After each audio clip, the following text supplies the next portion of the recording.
రాజ్యసభలో. దాని మీద మా మాణిక్ ఠాకూర్ గారు కూడా కౌంటర్ ఇచ్చాడు. ఏది ప్రెస్ మీట్లో కౌంటర్ కూడా ఇచ్చాడు. నేను విజయసాయి రెడ్డికి అడుగుతున్నా,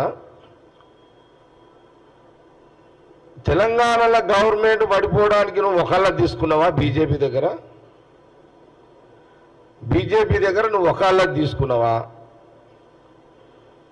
జగమెరిగిన సత్యం ఏంది అని అంటే కేసీఆర్ జగన్ ఒకటే. కేసీఆర్ జగన్ వేరు కాదు, వాళ్ళిద్దరు ఒకటే. వాళ్ళ ఇద్దరికి డైరెక్టర్ ఏ పార్టీ అంటే బీజేపీ, ప్రధానమంత్రి మోడీ బీజేపీ డైరెక్షన్లోనే అటు జగన్ ఇటు కేసీఆర్ పనిచేస్తున్నారు. ఇది జగమెరిగిన సత్యం, ఇది వాస్తవం కూడా. ఇదంతా విజయసాయి రెడ్డి నువ్వేమన్నా రాజ్యసభ మెంబర్వా లేదా బ్రోకర్ దుకాణం పెట్టుకున్నావు? ఏమన్నా దుకాణం పెట్టుకున్నావు నువ్వేమన్నా? ఈ పార్టీని వాడేయాలని, ఈ గవర్నమెంట్ని వాడేయాలని దుకాణం పెట్టావా? అసలు విజయసాయి రెడ్డికి అనేటానికి విలువలు ఉన్నాయా? విజయసాయి రెడ్డికి విలువలు ఉన్న నాయకుడు అసలు?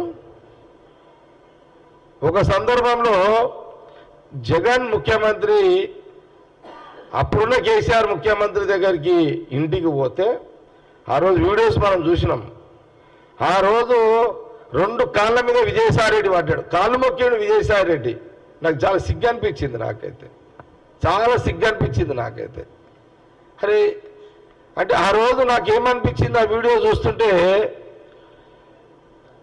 అది జగన్ అది విజయసాయి రెడ్డి ముందు జగన్ ఉన్నాడు, కేసీఆర్ అంటే విజయసాయి రెడ్డి కాళ్ళు మొక్కుతుంటే కేసీఆర్ నాకు ఫీల్ అయిపోయిన ఒక రాజశేఖర రెడ్డి గారు కొడుకు ఇంత దిగజారిపోవడం ఏంటి జగను?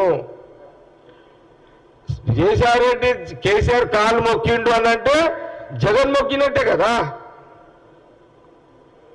జగన్ మొక్కినట్టే. నాకు సిగ్గు అనిపించింది నిజంగా.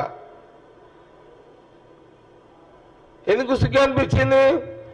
రాజశేఖర రెడ్డి అనే ఒక మగవాడు, ఒక ముఖ్యమంత్రి, ఉమ్మడి రాష్ట్రంలో కేసీఆర్ని అదరగొట్టినోడు